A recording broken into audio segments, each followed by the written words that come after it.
Hello, I am Douglas Saltis, Editor-in-Chief of BetaKit. Welcome to our latest Facebook Live, where we bring some very smart people to have a conversation with you, the stream.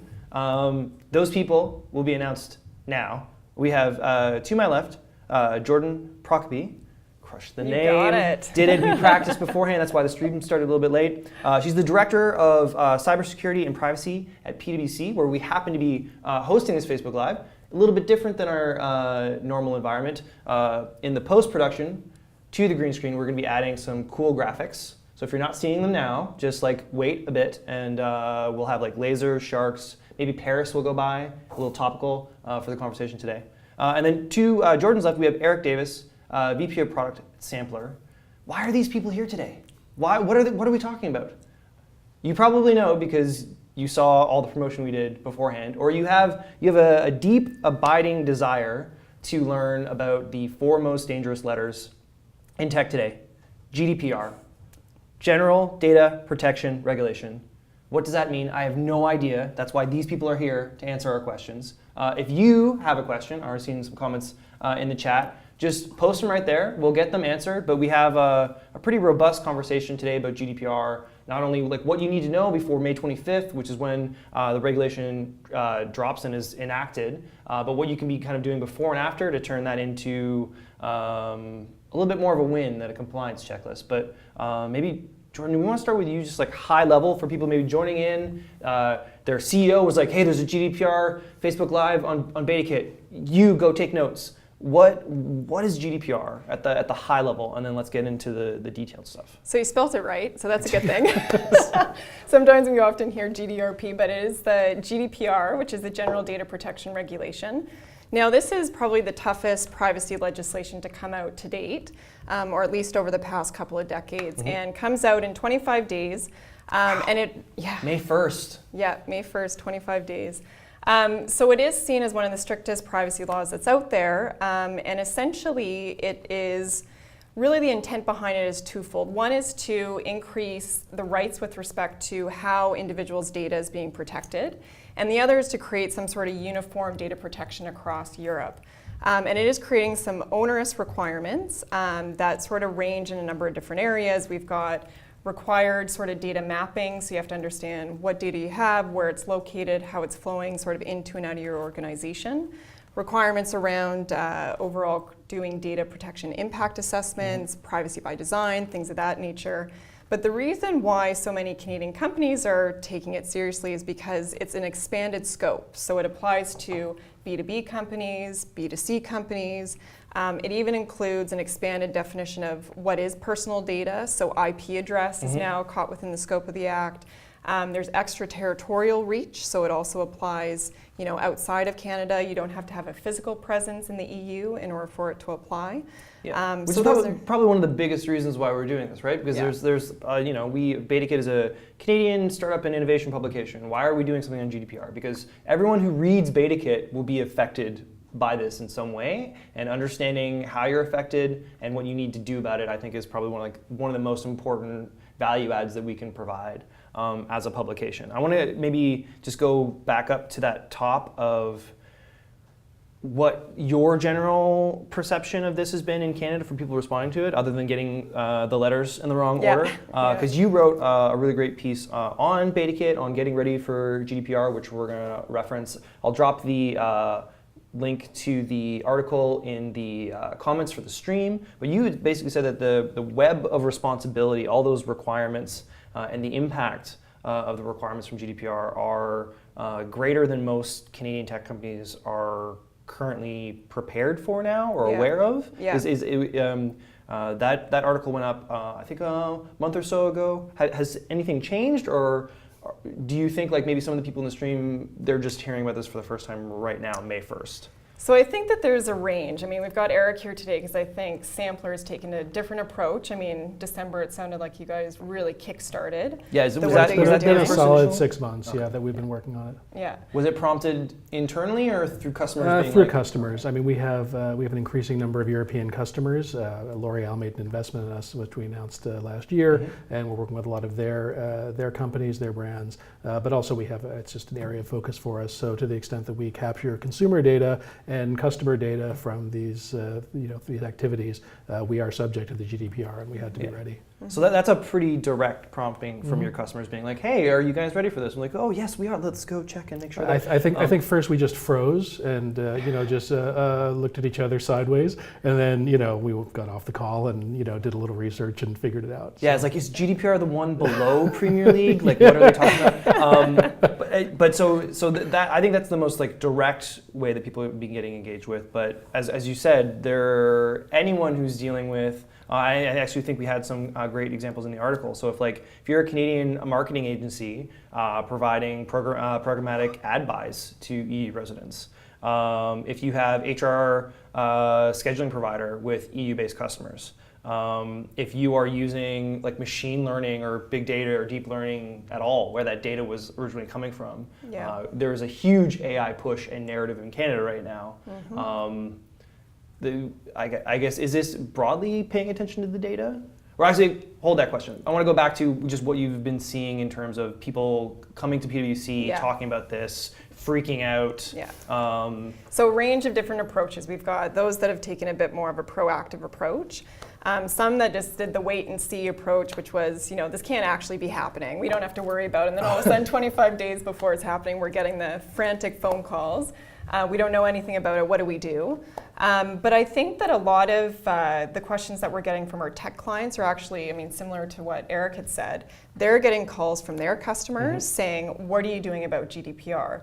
And the reason for that is because those customers that you have actually under GDPR, you're required to ensure anyone that you're employing or anyone that you're actually who is providing services on your behalf, you actually need to ensure that they're complying with GDPR. So we're actually working with a number of different clients that are getting so many questions from their customers to say, what are you doing about GDPR? And it's those clients that we're doing a lot of work with, and we're helping them sort of go through the step-by-step process on what they need to do, so that you're not at this point where the sky is falling, because it's not. Yeah, and I think that goes back to the web of responsibility, where it's like, if you're like, oh well, we don't keep anyone's data. We use MailChimp for our email, and we use cloud hosting for our servers. The people that you kind of work with to provide your service are as responsible as you are, in this kind of like hierarchy of, let's just say, the pain point rolling downhill, and the process of reporting that information to whomever's affected, right? Yeah.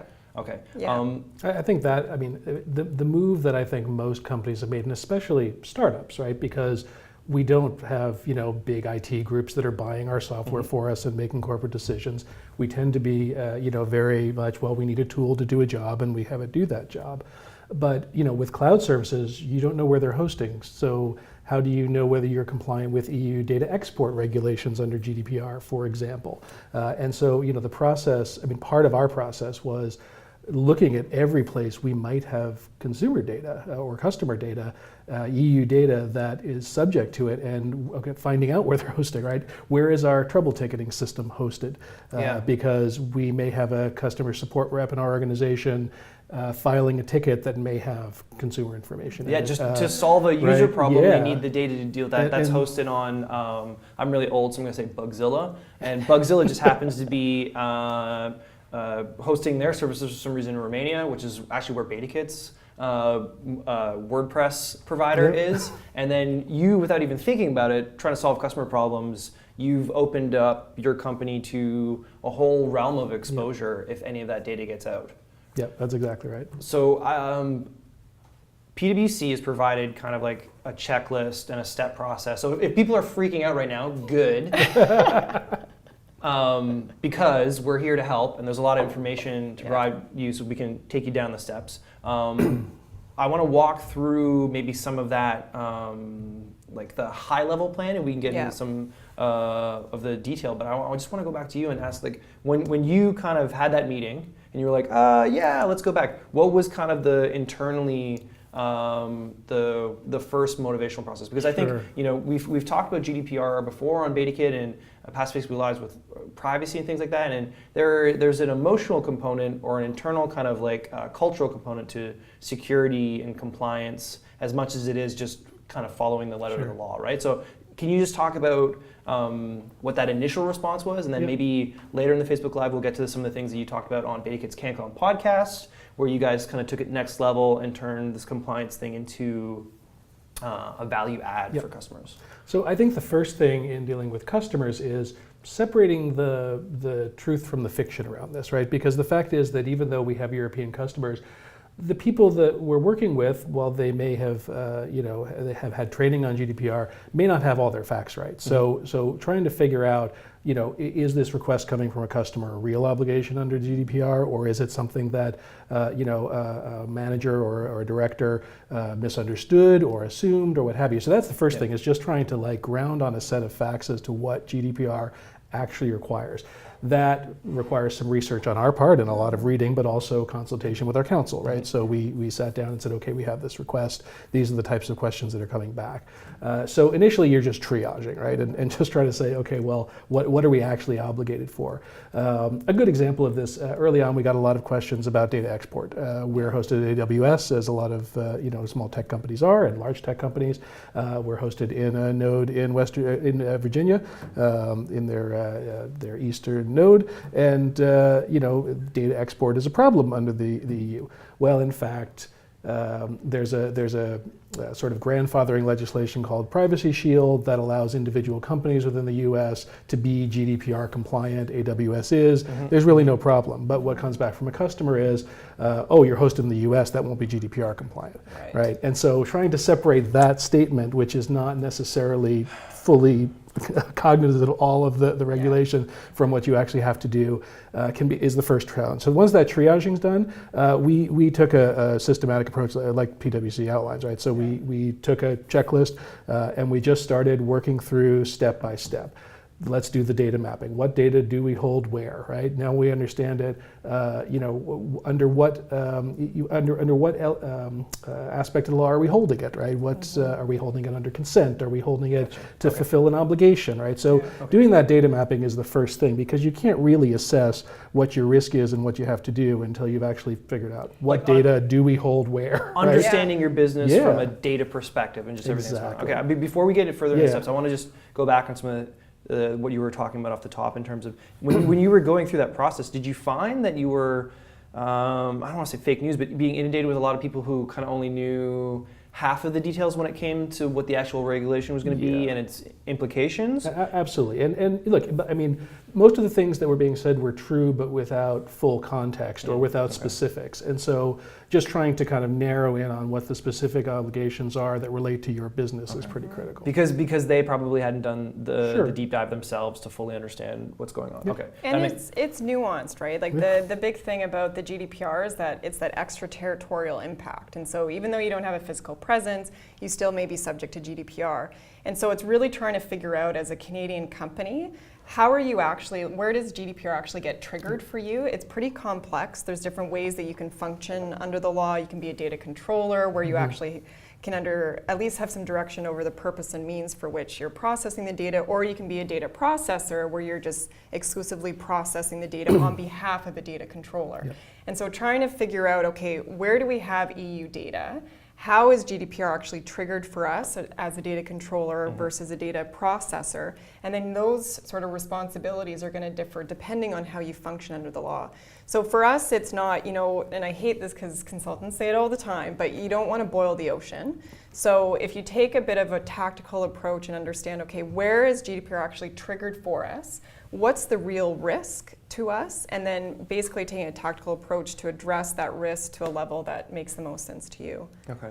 Sometimes you may find, by the way, that you're both a data controller and a data processor in different contexts, right? Because businesses are complex, and we've actually found that ourselves. Yeah, and that's not just like a check mark on this kind of mapping. That's requires a bit of a fundamental way of seeing your company and thinking about how you respond. I think there's a global conversation right now when it comes to data privacy and information use, and how the information economy will be used in the 21st century. I think it's probably pretty smart for startups and tech companies right now to be thinking about themselves in terms of not only the services they provide, but the information that they use to do that.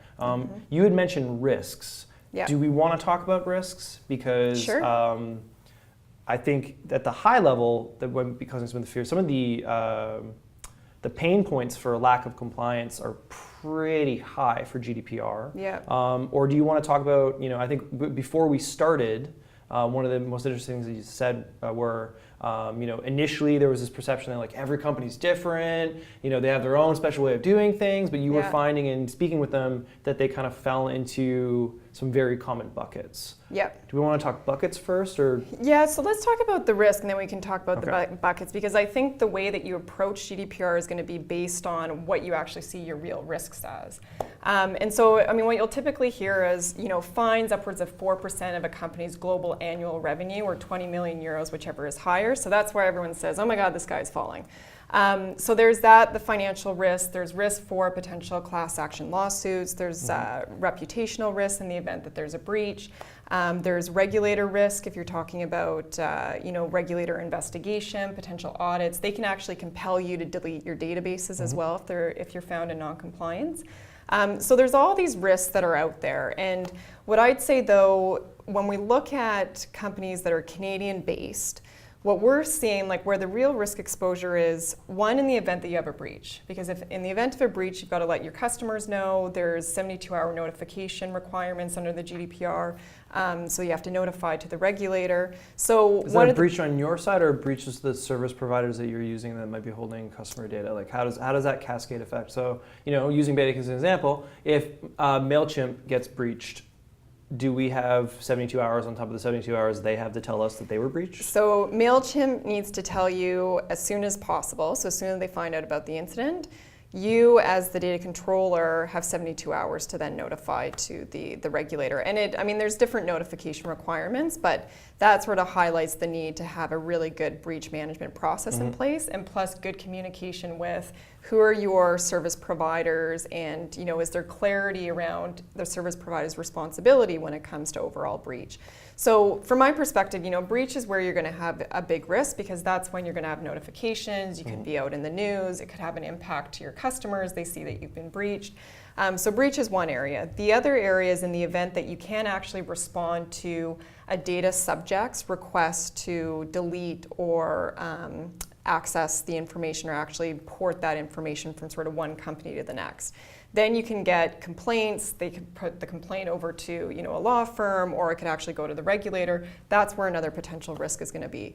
And the other is if you just don't update your privacy policy on your website. It's so easy for one of the regulators to just do a quick scan. And that's the first X, right? Yeah, quick scan. When did you last update your website? Was it 2012? Let's take a look for GDPR compliance. That's another risk. So that's kind of where we look on the cost side of the house, where you could have some risk. But then the other risk is just generally in being able to expand in the EU, be able to have a quick turnaround time with your sales cycles, because we're finding a lot of our clients, their sales cycles are slowing down because overall there's questions around GDPR compliance and they can't answer that question properly. So then you look on the revenue side of your house and it could actually impact your revenues, your sales cycles.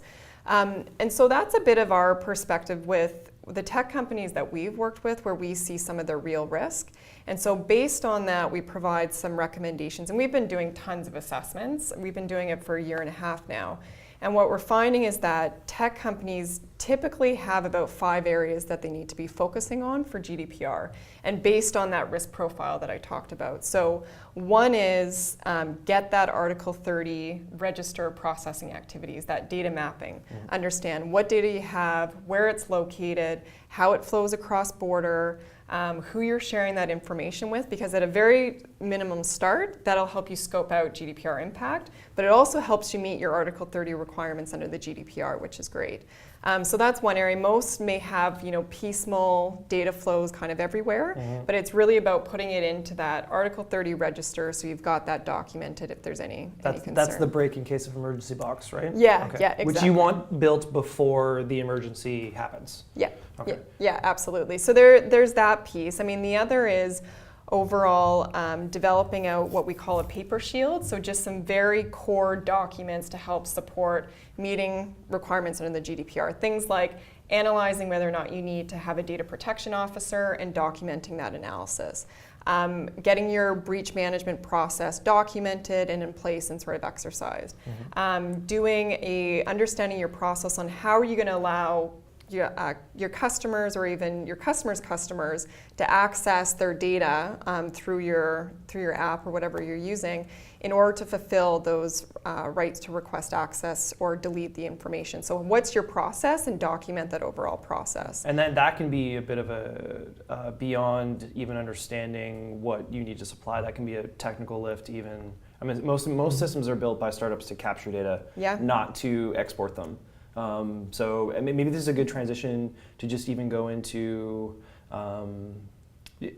well, actually, let's just start. Were anything there that Jordan was laying out, like something that you guys kind of noted that was a hiccup or harder than you thought, easier than you thought? Because you've gone through this process, right? So I think it's very valuable for some of the people listening to, it's going to be okay, but here are some maybe like best practice mentality approaches or even technical approaches, right? Sure. So I mean, just one point I'll just make on the sort of risks and some of the steps you've outlined, though, is that undertaking those steps reduces your risk, right? If you can show, in the event of a breach, in the event of some regulatory action under GDPR, if you can show that you went through a diligence process and you looked at your data and you did a risk assessment and you implemented these procedures and you have a sort of a history that is written and time-stamped, et cetera, associated with it, you do reduce your risk because they will take those as mitigating factors in the assessment of any fines. I think that's the hope. So it's interesting because I've heard that piece, absolutely, and I think the challenge is with the different member states, because I've also heard,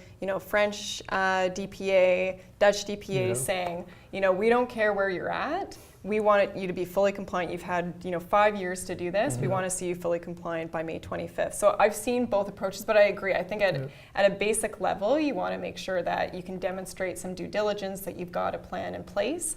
But even more so, how can you use that to differentiate yourself and actually gain more customers in the European Union? Yeah, but I mean, so back to your original question.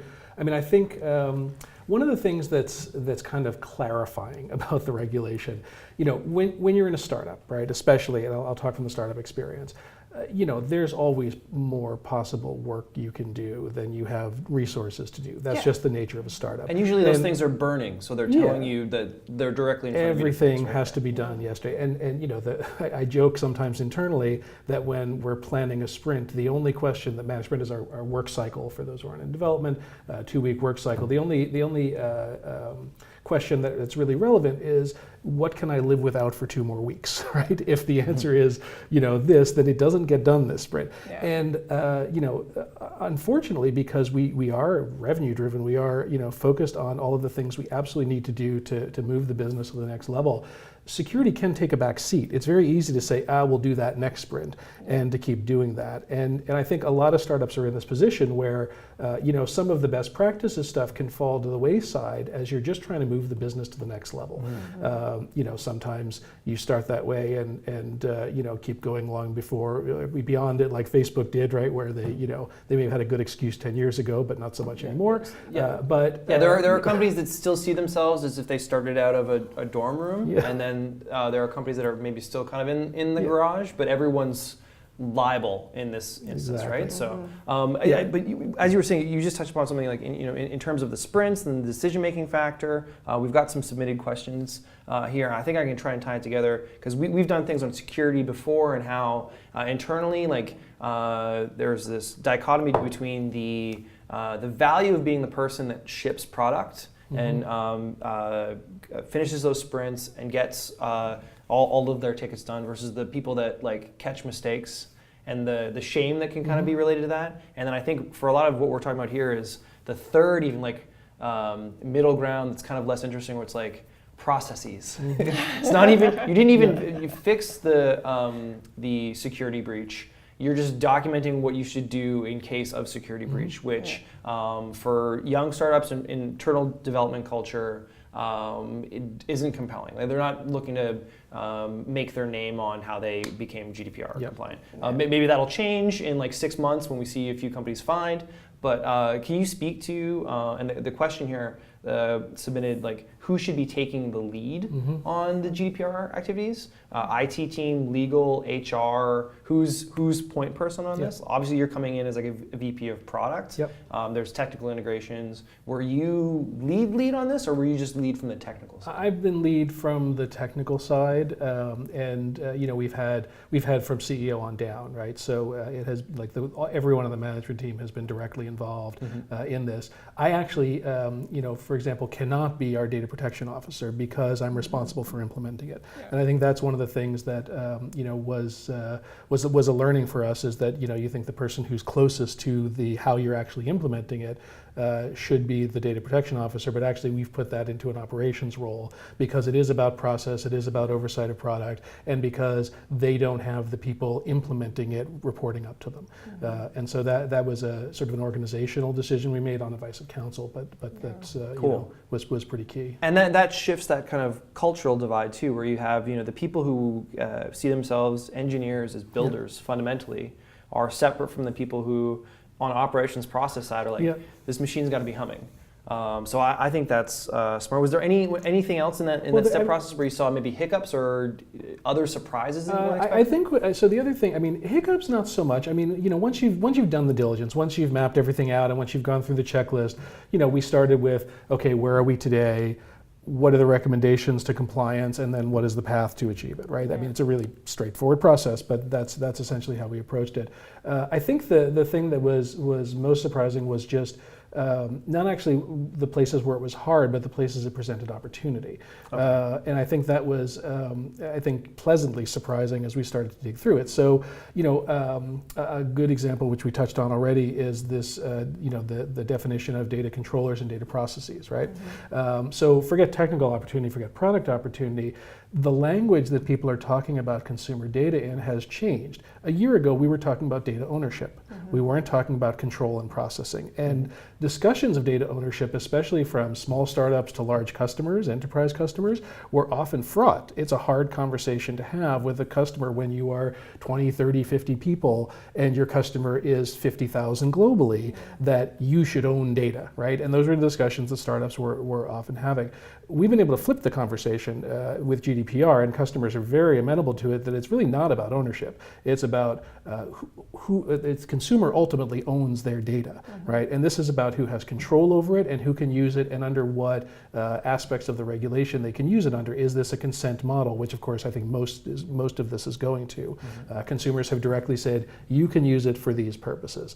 And so that idea of putting the consumer back in control has really changed a lot of our probably most fraught contracting discussions, and made contracting a lot easier, especially with European customers, but increasingly because you're not negotiating on ownership, right? Yeah, It's just it's yours. Yeah, no one's really worried about ownership. They're worried about what rights do I have to the data, and what can I do with it, and under what legal framework am I doing it under? That's so fascinating. And then it turns to what responsibilities do you have for that data. It's a really different discussion. It's a godsend for us as a small company, right? Working with large customers. I think the other place it provided opportunity was on the features that we provide, those data subjects, as the regulation refers to them. So, a good example is, and we talked about this on the podcast, is the GDPR right to access data that companies hold about you, and to rectify it, and to take it with you, the portability, and the right to be forgotten.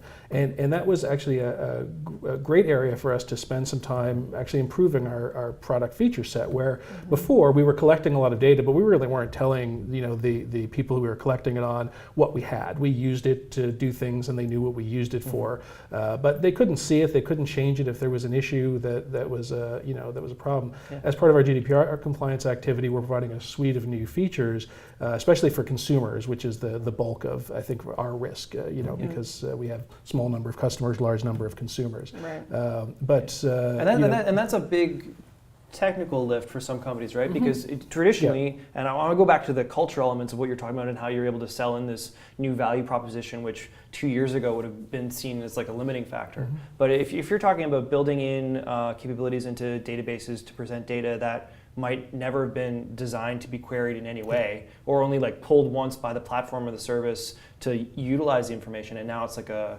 constant open request. That's from the earliest stages, kind of refactoring how you build product. This is now part of the product, even if it never gets used. Right? And to be clear, you don't have to implement these as self-serve features like we've done, right? You can just document a process and make sure that you have the ability to comply within, I think, 30 days. Do you want to give just a high level for people like who haven't heard the podcast, like what you guys do? Because you're a B2B2C company, right? Yeah, absolutely. So we work with Sampler is the company. We work with consumer packaged goods companies. So folks like L'Oreal, I mentioned, Starbucks, Nestle. A lot of the larger consumer packaged goods companies to help take their product sampling activity, the type of thing that you might experience at Costco on a Sunday morning or at an event at Yonge Dundas Square, people handing out free product samples to get you to trial. And we help them take that activity digital. So allow people to find and claim and match with those samples digitally, and then we'll deliver them to the consumer. And then, the benefit for the brands is they get to target the right consumer, so they get to put their samples in the right hands, and they also get to continue talking to them afterwards. So they can ask questions, they can have follow-up surveys, they can send coupons. I think for us, we already operated largely on a consent model with respect to remarketing, because being in Canada, we were subject to CASL, and the same approach we've taken with GDPR, which is to make the new regulation our global standard. We've done that with CASL in Canada for the last couple of years. We've said our remarketing approach, the opt-in based remarketing approach, CASL is the sort of strictest standard we need to comply with, and we'll make that global. So we've taken the same approach, so that was the approach we took. Was, look, we have a set of regulations, we have to comply. There are some things that are check boxes, there are some things that are risk mitigating factors, but there's a bunch of things that are real features that our customers and our consumers can benefit from, and we were really looking for those. Your customers and your customers' customers too, right? Because you have to be two touch points. Like if L'Oreal is like, we need to pull everything, you need to offer that. But if one of those people who received a sample, I also noticed that you didn't bring any samples for us today. What's that about, guys? We see a lot fewer than you expect, because they go from our customer to our warehouse, and they never pass through Toronto. But if that individual person at Yonge and Dundas who gets targeted this way, used this way, gets part of your system, they need to be as taken care of as the large company. That is. Okay. But we hold that consumer data. We hold the data on those data subjects, and we have far more of them, in the millions of consumers that are on our platform versus customers, which is sub 1,000 at this point. So okay. I want to go back to what you were saying off the top, and if you haven't listened to Beta Kids Can't Come podcast, you should go to iTunes right now. You can do it while the Facebook live stream is ongoing. Subscribe. Check out the episode that we did on Facebook and privacy. We got you in, and I think it was really cool because it was a very compelling angle on like how do we take this approach and sell this. I want to go back to what you were saying before in terms of just like the current tech era that we're in and what you might have been fighting against, and then Jordan, get you in to see what you're seeing when you're consulting people. Because the idea that not owning the data, not utilizing the data in all the ways that it could be utilized, and not just hoarding it is now the value proposition, like the bleeding edge value proposition for tech companies, not only in Canada but around the world, is very different than every startup, every company that I've ever worked for. The first thing was like, how do we get as much data as possible, and how do we monetize it? The current AI conversation in Canada is one of like, how do we get huge amounts of data and then use those to either automate processes or learn things to make better products?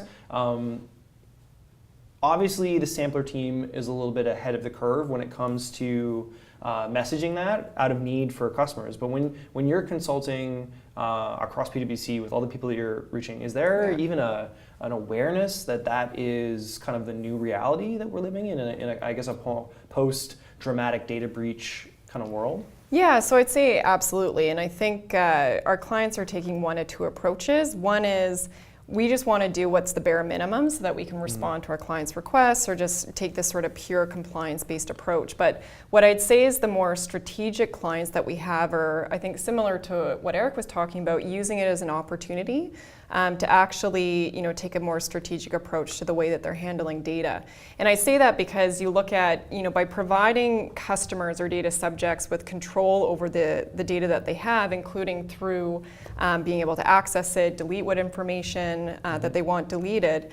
There's a really great Harvard Business Review article that talked about you give more transparency to customers, more control over their data, and they'll actually give you more data. They'll give you higher quality data. The trust component is there. there. The trust component is there, and they'll actually be more forgiving in the event of a breach. And so I think that there's a real way to harness that, build that trust with your customers to actually drive forward your data strategies, even if it's a data monetization strategy. Yeah, and it's got to be kind of, it's not like a one-time kind of pull and capture. It's an always-on experience, right? Because I think we've seen, across industries, whether it's like what happened with Sony, for example, or like just companies that you might not necessarily think you have a relationship with, you do when you see your data floating out in the ether somewhere. Yeah. Do we want to get in a little bit? You mentioned Castle previously, which is like kind of like the marketing compliance regulation that came into Canada like 2 or 3 years ago to just limit spam for the most part. Canadian anti-spam law, I think it stands for. But for most Canadian companies who use, say, like email as a source of communication with their customers, and created a whole new set of conditions to really think about how they're storing that data, what they own, the process through which they communicate.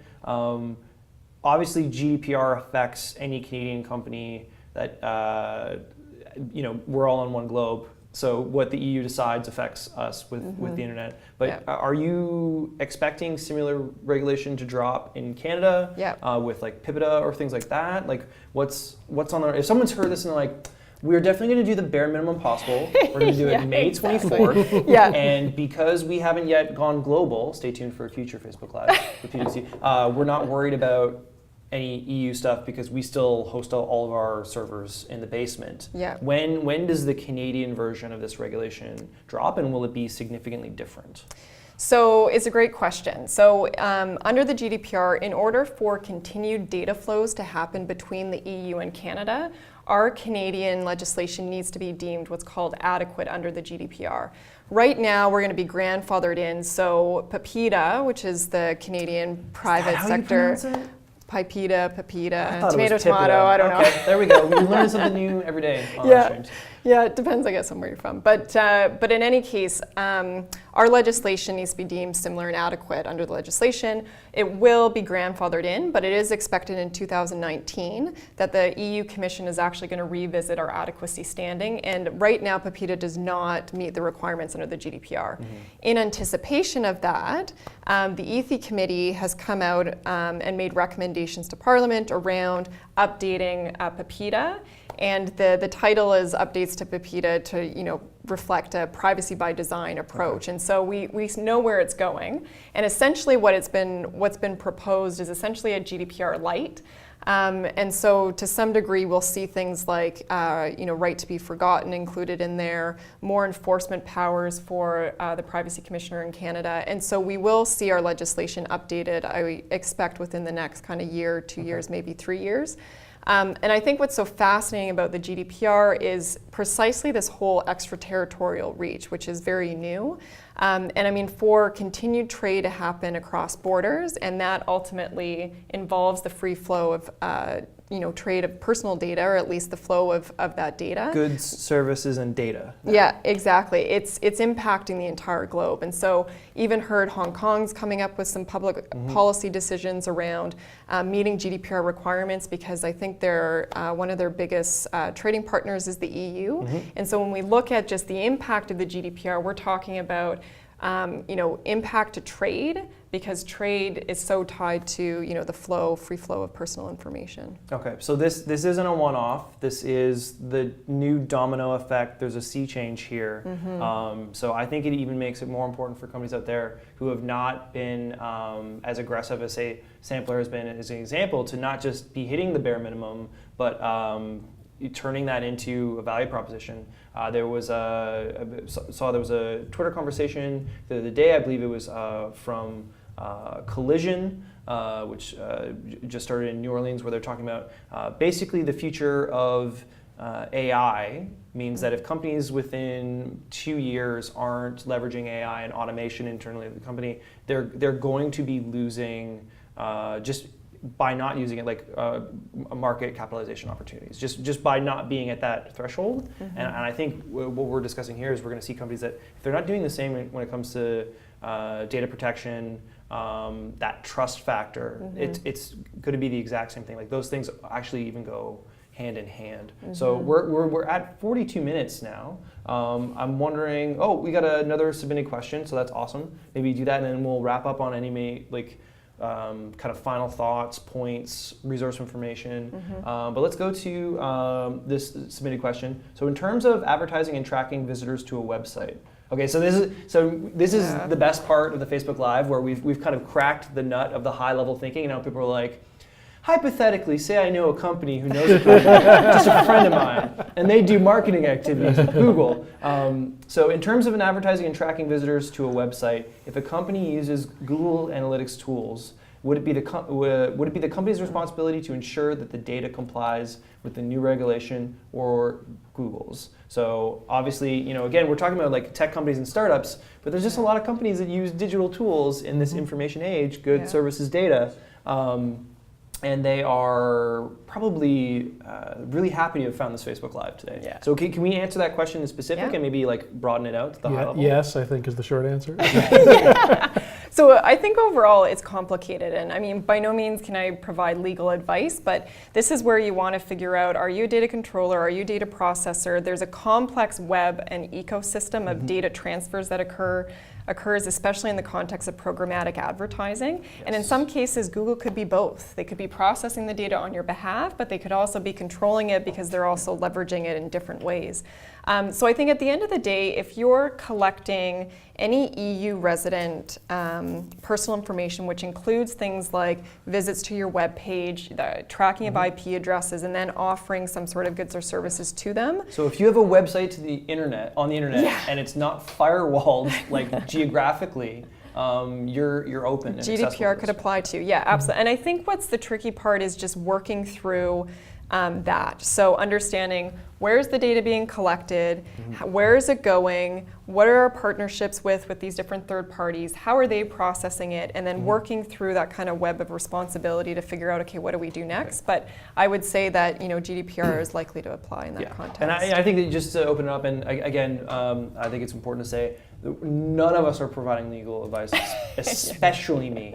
But BetaKit has. I'm going to actually. Okay. Well, breaking news here on the Facebook Live. But I just want to sort of pick up. I mean, I would argue that it really comes down to a risk question, right? So, if you're just using Google Analytics as your tracker and you have a general website and you're not collecting profile information and you're not targeting ads and it's just like your basic site tracking, your risk is probably pretty low. Yeah. If you're tying that to an identifiable user account, if you're using it for ad tracking, if you're processing that data in any way, especially if it's a way that involves storing that data or monetizing that data, your risk is going to go up. Which doesn't mean you're not compliant or not supposed to be compliant regardless, but it's just what are your real world risks? Right? Yeah, and I think again we posted the link to the article on BetaKit in the chat, and I think that's one of the things that you talked about. Get the highest level ones. Like if Google has a data breach via Google Analytics, it's affecting a lot of companies, and the GDPR and the EU are going to start at the top, which is with Google, right? But I think one good way to look at it is you start that mapping process, and maybe this is where we go back to those specific points of like the process. If your inbox has been inundated in the past week with new terms of service updates for all the services your company uses, you're like, oh wow, I didn't even realize they had my email information to update me on their terms of services. Those are the types of things that you need to start adding into your map because they have your data and they're telling you that. So do we want to maybe go back to, was there anything that we didn't talk about in terms of the data mapping, priority risks? We talked a lot about rethinking how companies manage data and the opportunities that. processes, anything around that? Other sticking points or issues or kind of tips that we can provide people? So what I'd say is maybe just going back to all the work that we've done over the past year, we can save you some money and some time in terms of at least some of the gaps that we've identified. And I think we talked a little bit about them, but one of the ones is take a look at your product and understand where you may have some gaps from a GDPR perspective and see where you can actually make some enhancements and upgrades to help meet GDPR, but maybe even use it as a competitive differentiator. The second is that Article 30 register, the mapping. I mean, that's such a core component. Do it so that you can scope impact. And then the other piece is it actually helps you comply with GDPR at the same time. The third is, I know it's, there's kind of a knee-jerk reaction to wanting to document things. You could be doing all the greatest things, but in the event that there ever is an issue, you want to be able to demonstrate due diligence. So if you can document some very core, nothing massive, but some core things, incident management processes, what you're doing around data protection impact assessments, privacy by design, data subject rights, things like that. The fourth piece that we find is around vendor management, so just getting a good handle on, your sub-processor, service provider agreements, the agreements that you have with your clients, how you may want to proactively go out and talk about how you're complying with the GDPR as part of that communication strategy. All those services that your engineers signed up for because they were their favorites or they were free at the time are now coming right back around. Much bigger conversation. Exactly. So I'd say that those are just some of the 4 key areas. I mean, training and awareness is always a big piece as well. But those are the core areas. I mean, the other thing too is, as part of doing that Article 30 register, scoping out impact, perhaps you do have a website that's just happens to be available over in Europe. Somebody happened to, include some European languages in there. Perhaps you can purchase something, but it's, 1 or 2 people have made purchases over there. You just have determined this is not a strategic priority for us, so let's just geofence it and just not allow the website to be accessible in the European Union. See if you can ring fence it. That's such a crazy change towards what the internet's been for the past 20 plus years. I don't think people are even really thinking about it at that level. I actually think it's really cool that as part of this conversation to go beyond just the compliance we're getting there. I know one of the things that we had tracked, and maybe I'll just open on this, is do you see global tech companies going to like the whole premise of the internet, the value of the internet was no more borders. And it seems now we're just adding digital borders to comply with the geographical ones. That's a hard pill for me to swallow as someone raised by the internet. But maybe more tactically, are we going to see that level of gating, protection, privacy, the documentation processes? Is that going to affect fundraising? Like are the people that are contributing the capital to fuel growth going to now have this as a check mark in their fundraising, or maybe even push companies like, hey, this company's so great, it has nobody's data as a value proposition when they hit their big Series A based upon having no data, like they're not scaling globally. This company's going nowhere because it's too dangerous. Are we seeing like a very dramatic reframing of how tech is put forth in the world when it comes to business? Yeah, I think, on the first question of whether VCs will be looking at it, I can tell you I was in a meeting with one yesterday and they asked about GDPR, so absolutely, they're all very attuned to it.